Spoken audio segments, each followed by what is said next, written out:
सब मिलेंगे में 5 सब्जेक्ट रहेगा और 5 सब्जेक्ट में से इसमें से ज्यादा नहीं, सब सब्जेक्ट से एक ही सवाल पूछेंगे और 5 में देखते हैं कितना नंबर का जवाब देते हैं।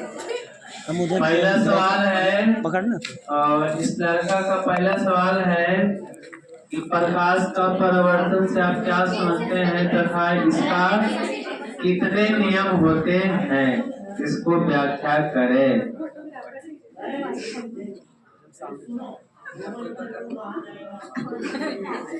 जब कोई प्रकाश किसी परावर्तक सतह से टकराकर पुनः उसी माध्यम में लौट जाता है तो प्रकाश का परावर्तन करते हैं। इसके 2 नियम होते हैं। पहला आपतन और परावर्तन आपस में बराबर होते हैं और दूसरा परावर्तित किरण आपतन बिंदु पर खींचा गया इसी के साथ पहला सवाल सही देता है, बहुत सुटेबल डिफिनेशन देता है, लेकिन थोड़ा सा स्टेज पर आया है, थोड़ा सा हेजिटेट हर कोई का होता है।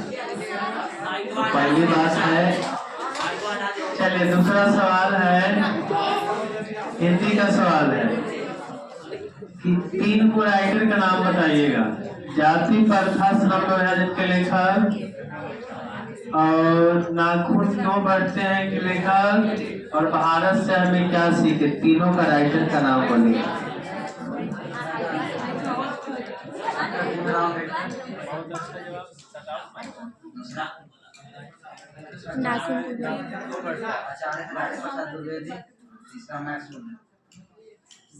सही जवाब है और 2 में दोनों सब जवाब मतलब सही देता है सवाल का। तीसरा सवाल है संस्कृत से है और संस्कृत में क्या है कि तुमको बालक शब्द का पूरा रूप बोलना पड़ेगा।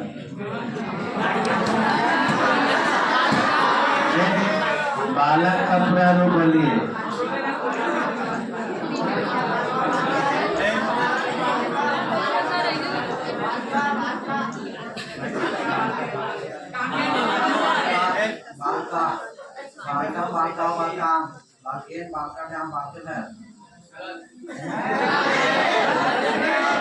चलिए थोड़ा सा एक क्वेश्चन स्किप करता है, पहली बार है इसलिए 4 सवाल हो गए, 4 में वो स्किप किया और 5वां सवाल देखते हैं और वो सवाल जो है SST का है और SST में है कि तुमको बताना है कि पूंजीवादी, साम्यवादी और मिश्रितवादी तीनों का डिफिनेशन बताना है। फिर आप क्या समझते हैं?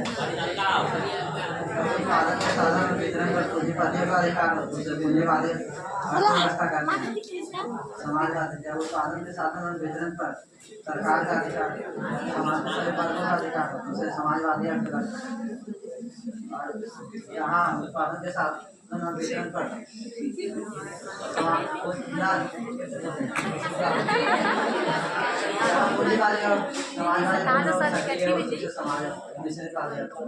दो देश का नाम बताइए, पूंजीवादी में एगो मिश्रितवादी वाला देश।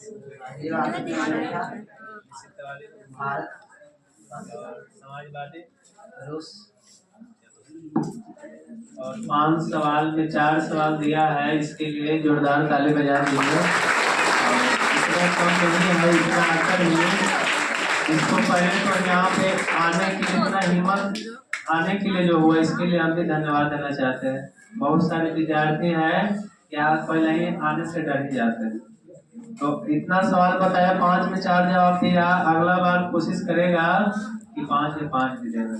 और इसी के साथ इसका इंटरव्यू खत्म होता है और नेक्स्ट विद्यार्थी आते हैं, अगले विद्यार्थी हैं, आ जाइए।